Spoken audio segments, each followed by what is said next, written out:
Qala al-mu'allif rahimahullah. Iradatu katajrid ma iqamatillah iya kafil asbab minas syahwatil khafiyah. Wa iradatu kal asbab ma iqamatillah iya kafil tajrid in khitatun anil himmatil aliyah.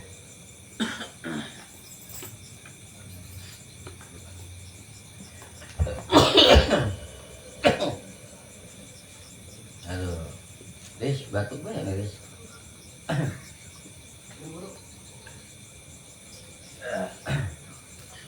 Ini masih ada kaitannya sama kaidah yang pertama. Kemarin itu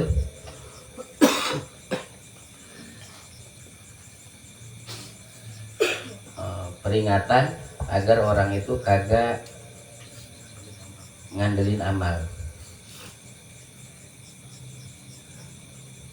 Jadi artinya ketika berbuat dosa, banyak dosa sekalipun, jangan mengurangi harapan terhadap ampunan rahmat Allah.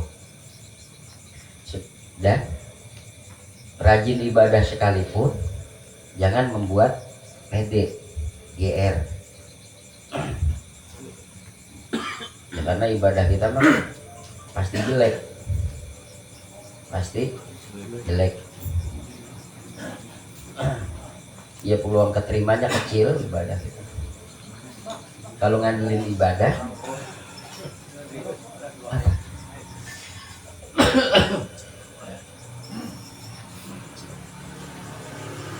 jangan merasa pantas masuk surga. Dan Nabi Muhammad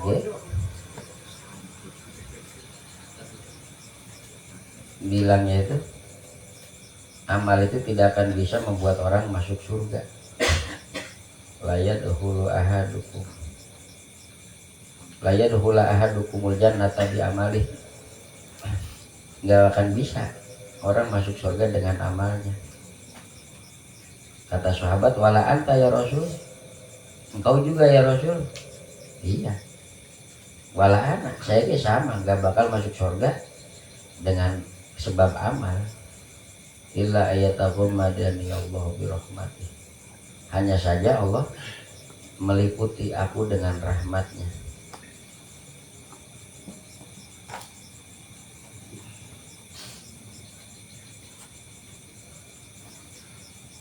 Jadi gak kepedean ketika taat, gak kecil hati ketika maksiat. Artinya yang dilihat Allah nyampe.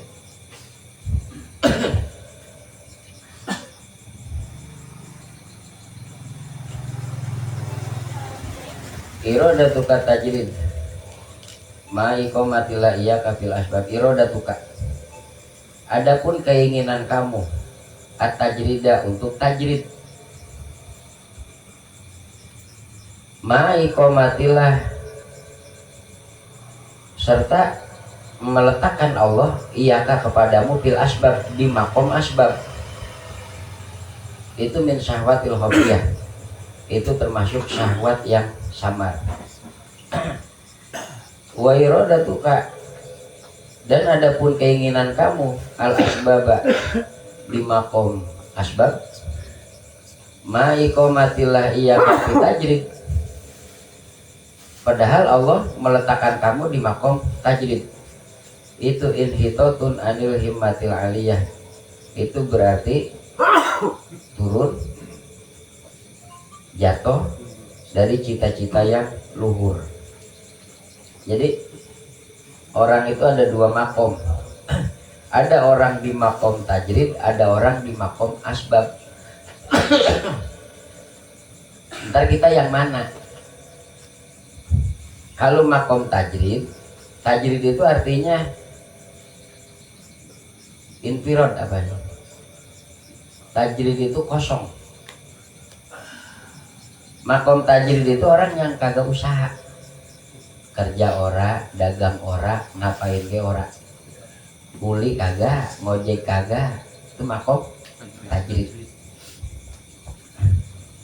Ada orang yang di makom asbab. Asbaban puyeng nyari duit, atau nyari duitnya kudu usaha. kudu main proyek, kudu ngojek, kudu dagang, kudu punya gaji, kudu kerja. Bahkan orang begitu ntar kalau orang kerja itu bingung. Kalau orang kerja itu makan apa? Gitu. Itu makom asbab. Jadi ada orang di makom tajrid, ada orang di makom asbab. Apa cirinya orang di makom tajrid? Orang di makom tajrid itu cirinya, tajrid itu tadi apa? Kosong, nggak punya kerjaan. Cirinya apa orang di makom tajrid? Kebutuhannya terpenuhi. Ya ada, buat bocah jajan ada, padahal kerja orang, buat bebayaran ada, buat bebelian ya walaupun ala kadarnya, kagak dipusingin. Terus cirinya lagi orang tajrid itu kalau lagi susah sabarnya bisa, nggak pusing, nggak gerasak gerusuk. Kalau kita kan pagi orang punya duit udah siap-siap kemana nih ya? Siapa yang mau di WA? Lu makom asbab kan?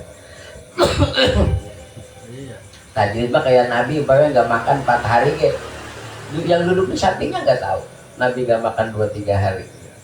Tajrid. Jadi ketika belangsak sabarnya bisa atau kebutuhannya terpenuhi. Terus yang ketiga diantara cirinya itu nggak tomak, nggak ngarep dibagi baik. Main ke siapa nyok, ntar pulang diongkosin, tomak. Nah itu ciri orang tajrid. Kalau asbab, ciri orang asbab itu ya dikasih ketemu usaha. Apa ngelamar kerja dapat, kalau dagang ketemu untung. Terus asbabnya itu cocok sama dia. Dengan dia usaha, ibadahnya kejaga, bisa sedekah, bisa nolong orang. Itu berarti cocoknya dia di makom asbab. Jadi ada orang tajrid, ada orang asbab. Ya kalau kita mau orang asbab aja semua. Kita mau orang asbab. Sebab kita mah kalau orang punya duit, uyang orang asbab. Ya. Dan kalau proyek belum jalan, yang penting jalan besar kerjaan. Itu orang apa? Udah kita mah orang asbab.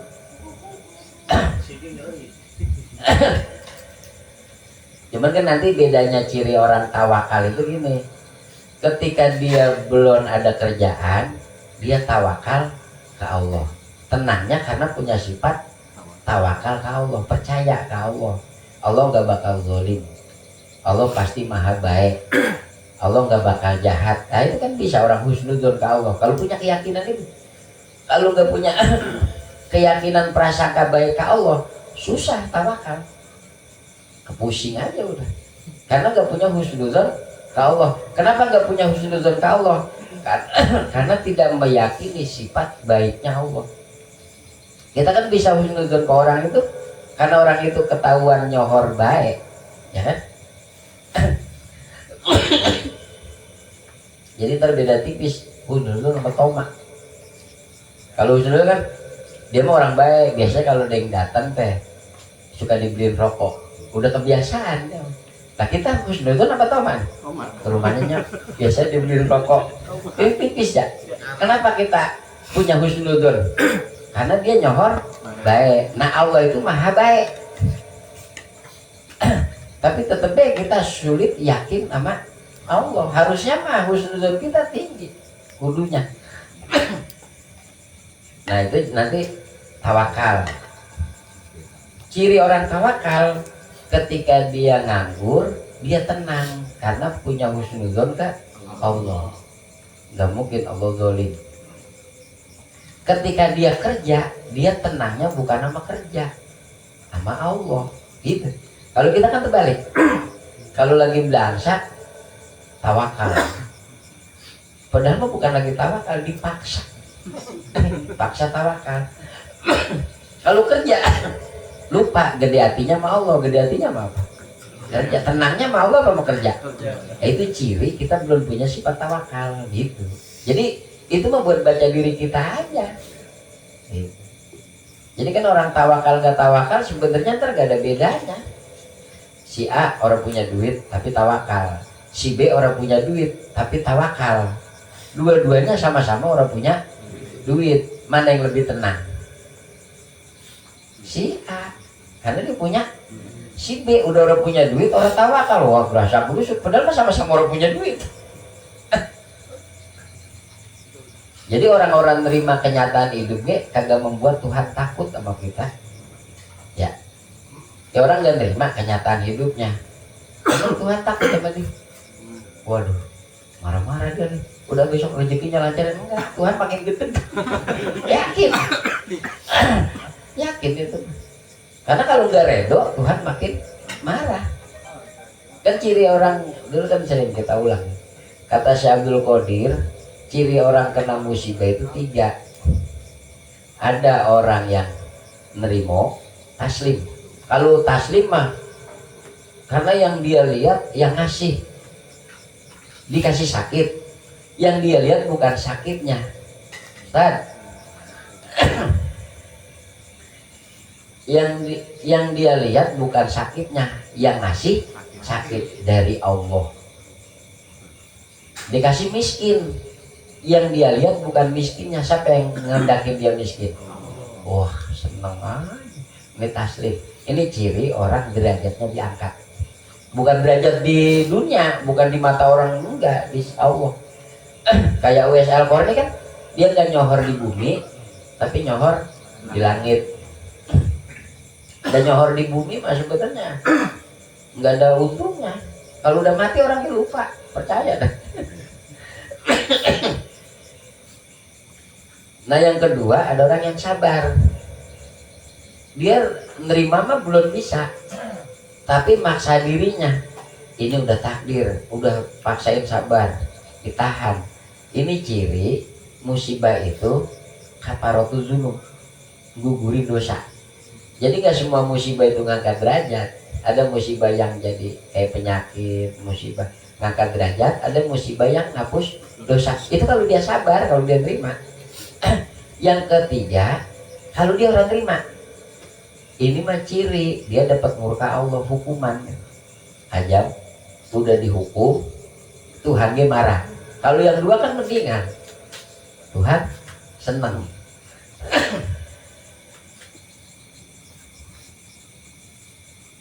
Jadi orang-orang terima kenyataan hidupnya kagak membuat Tuhan takut. Tuhan malah makin makin gemes, jejak terus. Malah Tuhan tuh yang dicari orang yang redo, nerimo. Kenapa bedanya tuh? Kita orang punya duit nerimo, punya duit apa? Orang punya duit nerimo, sama orang punya duit orang nerimo, mana yang lebih kesiksa? Lah kesiksaan yang orang punya duit orang terima.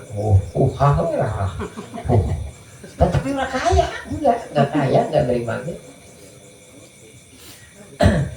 Ya bukan berarti nerima itu nggak usaha gitu. Ya kayak orang sakit nerima, dan berobat mah kan disuruh gitu. Dan kalau ciri imannya kuat, makruh berobat. Orang kalau imannya bagus itu berobat makruh. Kalau kayak kita bagusnya berobat. Tapi kalau imannya ntar udah mulai bagus, berobat makruh. Udah redo dari Allah. Sakit. Dulu kan zaman Nabi ada itu perempuan yang punya penyakit epilepsi itu, ayam, budak negro, budak. Dia kalau punya ayamnya kambuh itu terguling-guling. Nemuin Nabi, ya Nabi doain saya biar sembuh. Nah, kamu kalau saya doain sembuh, sembuh. Atau kamu mau milih ridho, ntar Allah ketemu kamu senang, ridho. Oh gitu Nabi, iya udah dah jangan didoain sembuh. Doain aja saya, kalau lagi kambuh, aurat saya nggak ampar-amparan. Oke, yang didoain Nabi itunya. Ya Allah kalau dia lagi kambuh, guling-guling, auratnya orang ampar-amparan. Itu sampai Nabi udah meninggal dia masih hidup. Kata Ibnu Abbas apa? Mau saya unjukin ke ahli surga? mana tuh lewat. Itu diceritain cerita yang tadi. Bahkan kan ada hadis Nabi itu, barang siapa yang Allah cabut penglihatan matanya, kemudian dia ridho, nerima, dia akan nanti ketemu Allah. Allah dalam keadaan senang sama dia. Kenapa? Karena dia kagak membantah kehendak Allah. Barang kita ciptaan Allah, perbuatan kita ciptaan Allah, nggak ada yang milik kita. Tapi susah ya.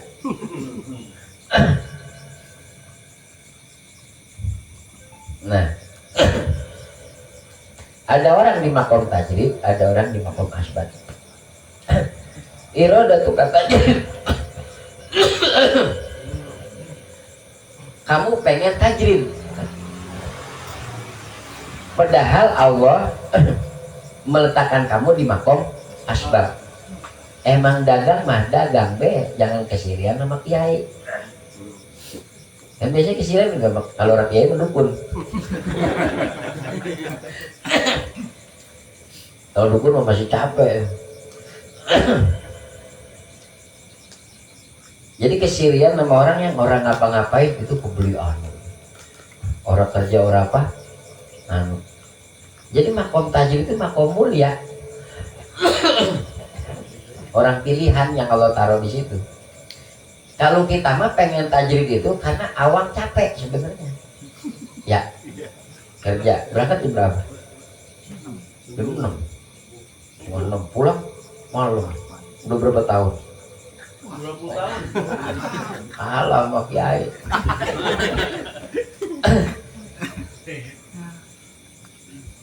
Jadi kita mah kesirian sama orang begitu enak tuh ya. Jadi ustadz mah ada yang bagi, ada yang ngasih hadiah. Enak jadi ustadz mah banyak yang ngamplopin. Akhirnya kesirian sama orang begitu teh, karena kita mah awang capek. Padahal Allah naruh kita di makom asbab. Itu min syahwatil khofiyah. Kayaknya bener, padahal mah itu nafsu, syahwat, samar. Kenapa syahwat? Karena dia udah membangkang posisi yang Allah taruh di dia. Jadi udah saya dagang air mah dagang air aja.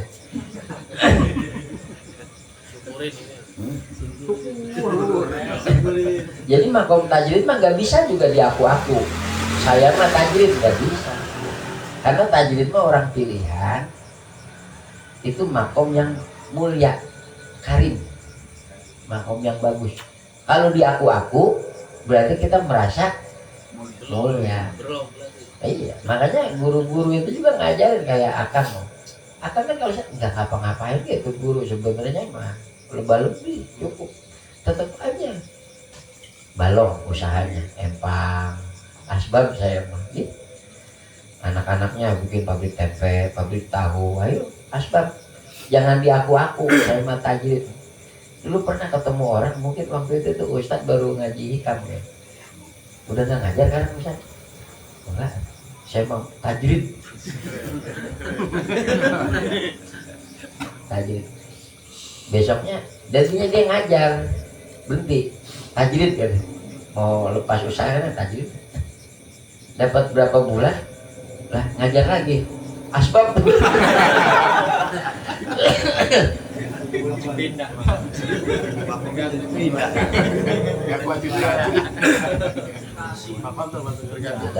Asbab aja atau asbab.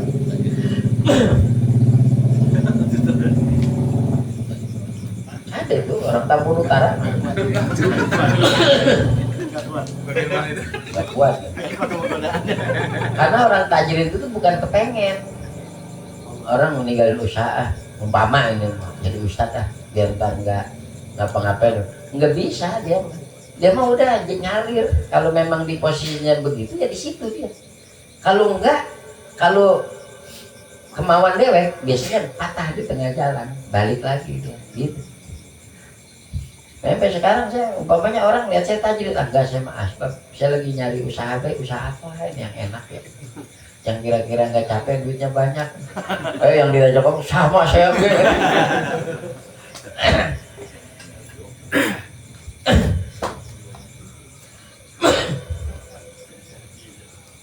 Jadi orang tajrid itu orang yang sehari-harinya sibuknya ibadah aja, ibadah. Wa iradatukal asbab. Ini buat orang yang tajrid. Kamu pengen usaha. Ma iqamatilah iya kapi tajrid. Padahal Allah udah naruh kamu di makom tajrid. Kebutuhan gampang terpenuhi. Ya kurang-kurang sabarnya bisa. Ama kepengen sama harta orang enggak, itu makom tajrid. Jadi kalau dia udah di makom tajrid tapi pengen asbab, itu dia inhitat an himmatil haliyah, turun derajat. Turun derajat.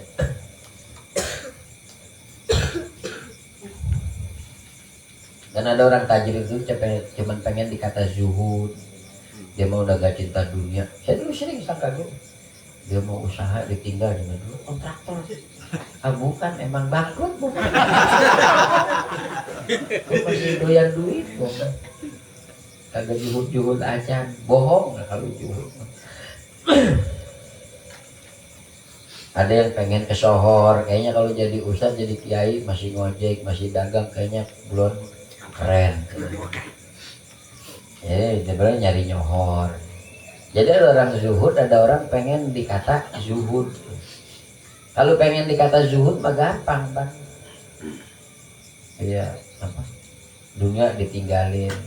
Tapi hatinya pengennya dibagi baik. Itu mah kadzab. Makanya di kitab apa hikam yang satu itu. Hikam hadadiyah. Min akbaril kabair. Salah satu dosa gede, gimana kalimatnya? Artinya gini deh. Orang datang kepadamu nyari akhirat, tapi kamu ngincer hartanya. Itu penyakit ustadz, kiai zaman sekarang. Jadi orang datang ke kita nyari akhirat, terus ustadznya yang dilirik dunianya. Wah ini jamaah tajir nih, itu diperluin. Min akbaril kabair, di antara dosa gede. Ya untuk kita makan ustadz ya bukan, nasib aja sih. Jadi kalau saya begitu gak apa-apa, dia itu mau buat ulama.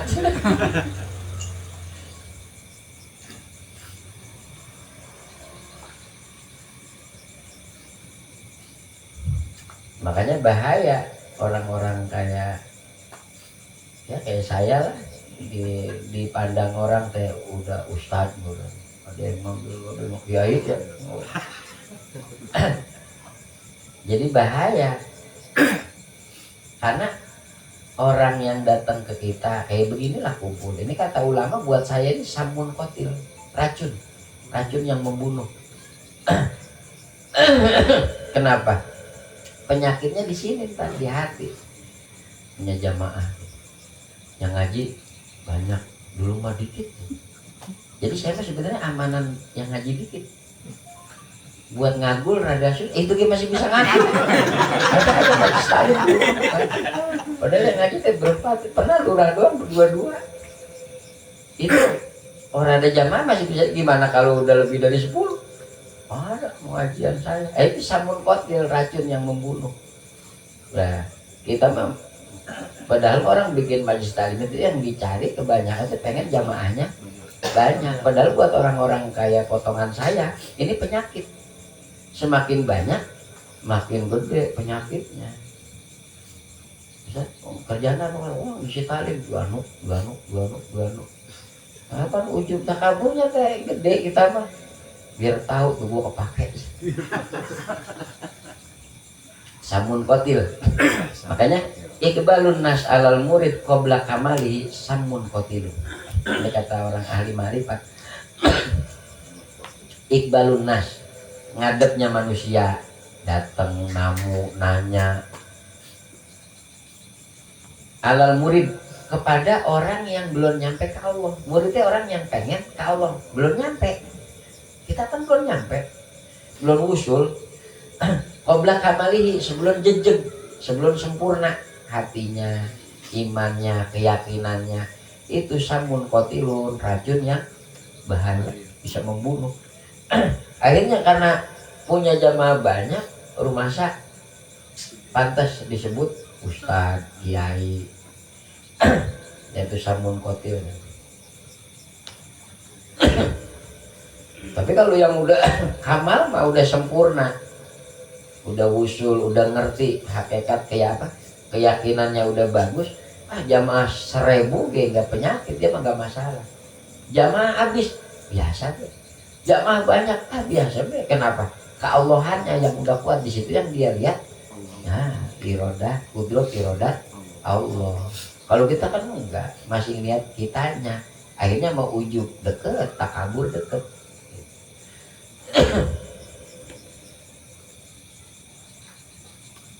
Jadi maksud di sini mah ada yang bilang disuruhnya udah ridho sama keadaan kita. Allah mengatakan kita di mana makom kerja kudu capek, ridho be. Udah ini kehendak Allah. Saya taruhnya di sini. Jadi ada orang pernah ninggalin usahanya karena pengen tajrid, gagal, balik lagi dia usaha lagi. Gitu. Jadi orang itu memang harus ada yang asbab, harus ada yang tajrid. Kalau saya jarum, rada kejem bahasanya di sini. Andai kata nggak ada orang asbab, orang yang kerja, orang yang saudagar, pengusaha. Jadi kalau ngikutin sunatullah, orang yang tajrid mati kelaparan. Sampai ngasih. Ya. Tapi kalau nggak ada orang tajrid, orang yang banyak duit bingung nyari, saya mau ngasih sedekah kemana? Ya kayak orang kalau kaya semua, siapa yang mau disuruh ngoren? Ya, siapa yang suruh nyuci AC? Kalau kaya, ya simbiosis be. Jadi intinya mah ini nyuruh redo be, cok. Ntar di kitab yang lain saya lupa, di kitab ada makom ketiga itu. Makom taklif. Orang itu kadang-kadang tajrid, kadang-kadang asbab. Tapi kalau saya mah dari dulu ngomong, lu ngeliat gua apa? Tajrid, enggak. Nah kalau kita mah ngeliat kita tuh tetap asbab. Yang tajrid mah makom luhur, kecakapan buat potongan kita di makom itu. Padahal mah orang kadang-kadang lihat kita itu di makom tajrid. Wallahu a'lam bishawab. Entah apa man. Rukun salat ya? Ya. Ayo rukun ayam.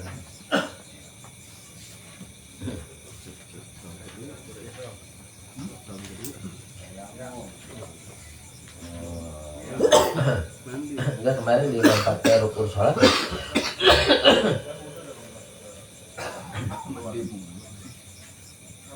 Kemarin yang rukun sholat yang pertama itu niat. Jadi niat itu tempatnya di hati. Kapan waktunya niat? Bareng sama ngerjain awal perbuatan. Kalau sholatnya sholat wajib, yang perlu disebut itu sholatnya sama wajibnya sama nama sholatnya, waktunya. Kayak johor, sholli fardu, zuhri, itu yang wajibnya itu doang. Isya, sholli fardu, isya. Tinggal sebagai imam apa sebagai makmum. Kalau sendiri, meren segitu doang cukup. Sholli fardu isya. Kalau makmum, sholli fardu isya, makmum. Imam, sholli fardu isya, imam. Imaman, imam, baik. Yang penting kepaham kita teh jadi imam atau jadi makmum. Kapan waktunya niat? Di dalam hati bareng sama awal ngerjain. Jadi kayak sholat itu niatnya bareng sama takbir. Ngucap di mulut tujuannya membantu hati. Usolli fardu zuhri, Allahu Akbar. Nah mulut Allahu Akbar, hati ngucap usolli fardu zuhri. Umpamanya maghrib, mulut ngomong usolli fardu maghrib, Allahu Akbar, mulut Allahu Akbar, hati usolli fardu maghrib. Udah gitu. Kalau di hati mau bahasa Indonesia, usollinya bahasa Indonesia. Umpamanya gimana kalau yang bahasa Indonesia gimana Ben? Saya niat sholat fardu maghrib umpamanya. Ya jangan usolli fardu maghrib. Saya niat sholat fardu maghrib. Allahu Akbar. Karena yang diucap di mulut itu yang diucap di hati. Kalau yang diucap di mulut beda sama yang di hati, ulama nganjurin ngucap di mulut percuma, udah gak berguna. Jangan sekalian. Buku tujuannya ucapan mulut itu bantu yang mau diucap di hati. Kalau beda di mulut sama di hati, fungsi dia apa? Ngucap di mulut. Nah, karena hakikatnya niat mah tempatnya di hati, bukan di mulut. Umpamanya nggak usolli kayak baik. Dalam hati udah mantap. Usolli fardu maghrib. Dalam hati Allahu Akbar. Nah, usolli fardu maghrib. Ya udah apa-apa. Nggak apa-apa. Jadi kalau Syafi'i mah innamal a'malu binniyat itu sesungguhnya amal itu dibarengi niat, disertai niat. Baik kalau di mazhab Syafi'i mah niat itu qasdu syai'in muqtaronan dipilih, bermaksud sesuatu bareng sama ngerjain. Nanti kalau di Hambali niat itu sebab, dia mengartiinnya bukan dibarengi niat, disebabkan niat. Innamal a'malu binniyat, sesungguhnya amal itu disebabkan niat. Berarti kudu bareng apa enggak? Enggak. Makanya dia mah enggak, niatnya itu bukan Allah, ya enggak. Dia mah dari rumah niat sholat isya ge bisa langsung takbir Allah boleh.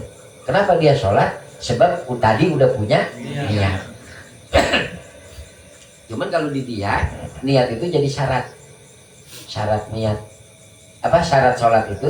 Salah satunya niat. Kalau di Syafi'i rukun sholat itu niat. Kalau dia mah syarat. Bedanya apa syarat sama rukun?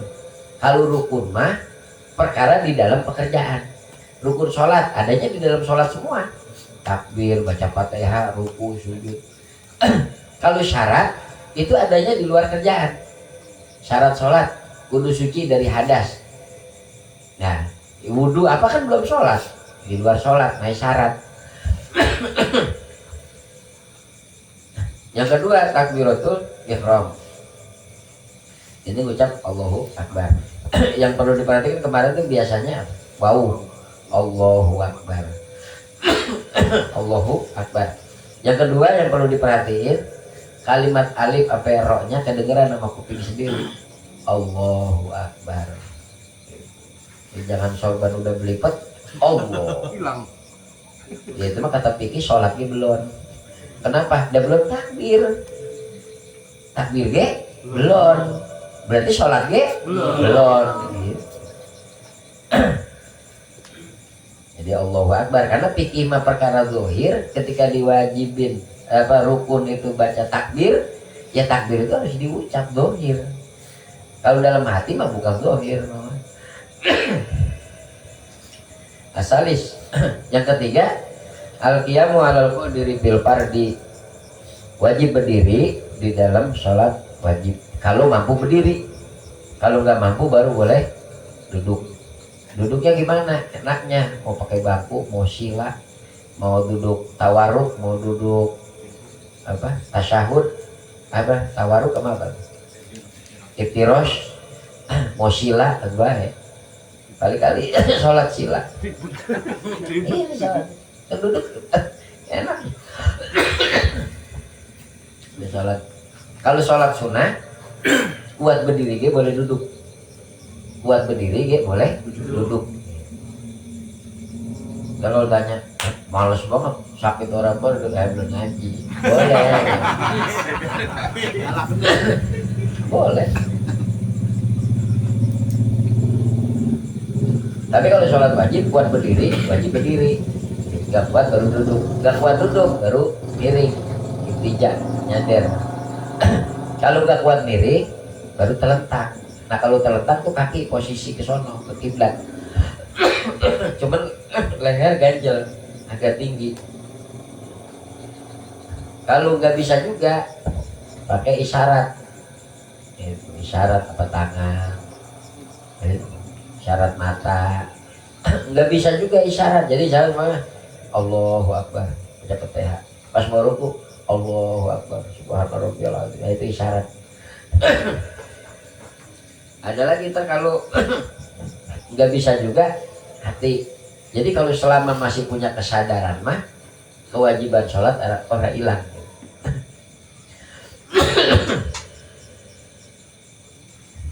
Jadi kalau sholat memang kalau dari segi kalimat ya sholat amalan. Sholat itu kalau bahasa Arab salah satu artinya itu nyambung, terhubung. Makanya pantas kalau sholat itu mi'rajul mukmin, alat penghubung antara hamba sama Tuhan. Apa kalau penghubung kita ke Nabi ya? Salah satunya sholawat. Kita disuruhnya sholawat apa baca sholawat? Nah, mana yang dulu baca sholawat kan? Innallaha wa malaikatahu yusholluna ala nabi. Sesungguhnya malaikat dan Allah dan malaikat bersolawat kepada Nabi. Baca sholawat apa bersolawat? Sholawat. Ya ayyuhalladzina amanu shollu alaihi wasallim. Wahai orang beriman, bersolawatlah kalian. Baca sholawat apa bersolawat? Bersolawat. Apa bedanya? Ya kalau baca sholawat baca Allahumma sholli ala sayyidina, baca. Kalau bersolawat terhubung ke Nabi. Kapan orang terhubung ke Nabi? Ya kalau ngikutin sunnahnya, kesadarannya, ridho Allah Nabinya. Makanya ada teman saya itu yang ada PA, bacanya, gue bingung kalau mau orang katanya rajin sholat tapi belum pernah mimpi sama Nabi. Itu baca sholawat apa bagaimana itu orang? Orang mana? Sialan. Ada teman itu yang gak nerima kalau orang belum mimpi ketemu. Nah itu umat Muhammad bukan sih. Suwe gitu.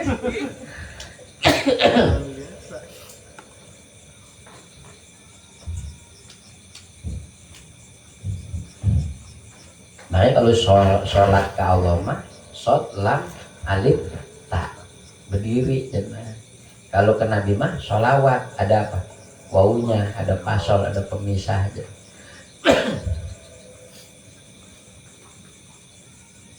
Rajin sholawat, tapi orang mau ajaran Nabi itu sunnah-sunnahnya.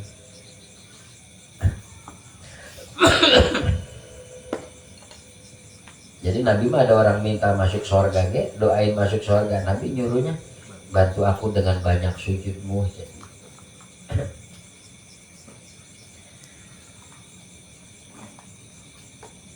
Nah jadi ntar kalau ngangkat tangan udah ketahuan sunnah, sedekap sunnah. Makanya gak disebut sedekap mah nanti di sunnah sholat. Sunnah itu kata Syafi'i. Di Syafi'i sedekap rupa-rupa. Kalau Sayyidina Ali tahta surah bawa pusar. Itu paling resep kalau sedekapnya Sayyidina Ali sebutan. Itu paling resep itu. Santai. Sayyidina Ali di bawah pusar. Umumnya di bawah dada, di atas pusar. Karena ada lagi di bajuri malah ila shimal, ada miring ke kiri ada. Itu. Jadi enaknya. Kalau yang di sini sebenarnya nggak ada riwayatnya. Yang ada sini. Karena kalau ini kan Nabi itu sedekap tahta sodri, di atas dada. Nah, kalau dada itu, jadi kata ulama yang dimaksud dada di situ tempat hati. Hati itu 2 jari di bawah tete sini. Kalau ini orang Arab lebih dekat ke nahar, bukan dada, nahar ke leher sini. Cuman katanya karena dia bacanya terlalu tekstual ketika ala sodri, ya dia yang penting dada. Padahal kadang-kadang Allah nyebut innallaha ya'lamu ma fi sudur, Allah tahu apa yang ada di dalam dada. Itu dimaksud dada apa hati? Hati. Ya, sudur sini. Makanya ada ulama yang nutupin karena pintu masuk setan sini, didobel. Kias. Kalau Imam Malik makruh gini jelek dia, oh begini dia bagusnya, gini jelek Imam Malik.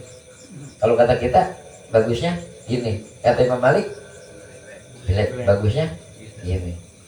Nah, ntar kalau kata ulama tasawuf, cocoknya buat kamu yang mana? Kalau kamu lebih fokus ke Allah, sedekap, bagusnya sedekap. Kalau kamu bagusnya fokus ke Allah, nggak sedekap, bagusnya nggak sedekap. Nah, kita jawab apa? Saya sama bahaya yang mana?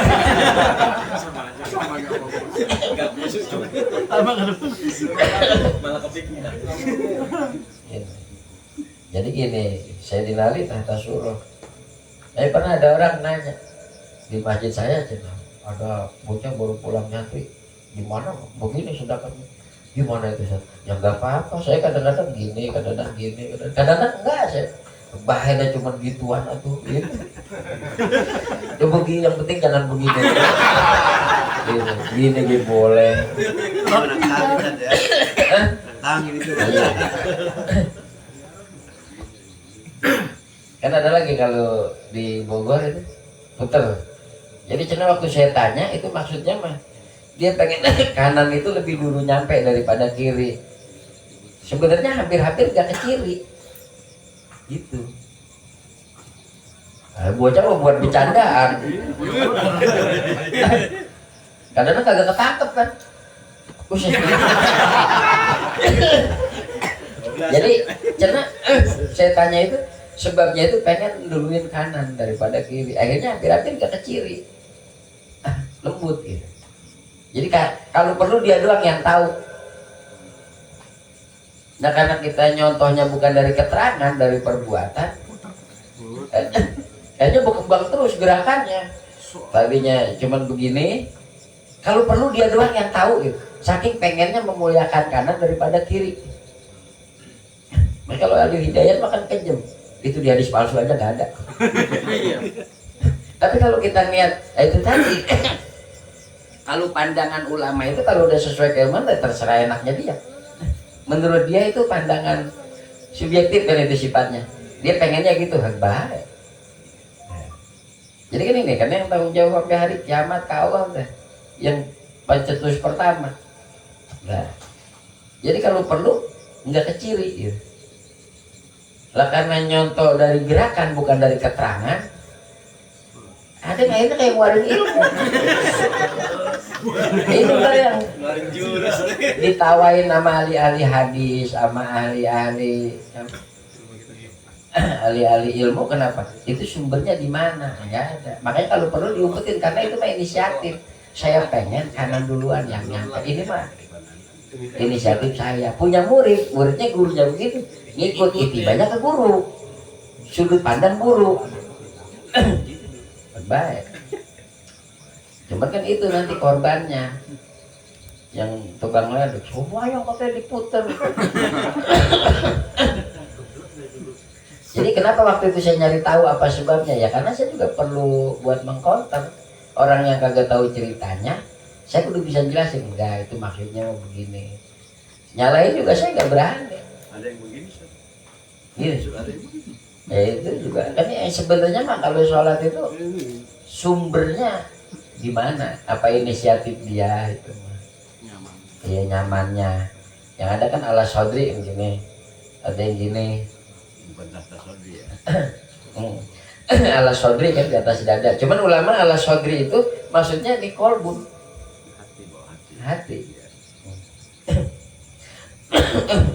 Ada yang di sini kan Imam Malik begini. Sedangkan Imam Malik itu gurunya Imam Syafi'i. Nah itu kerennya fikih kayak gitu. Kadang-kadang yang galak akhirnya pengikutnya.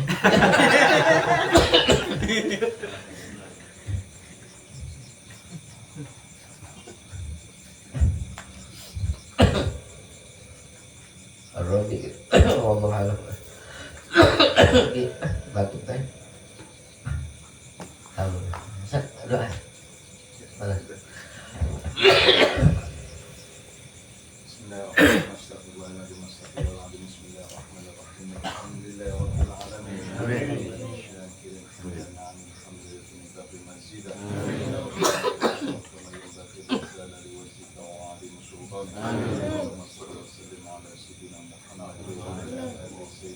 Muhammad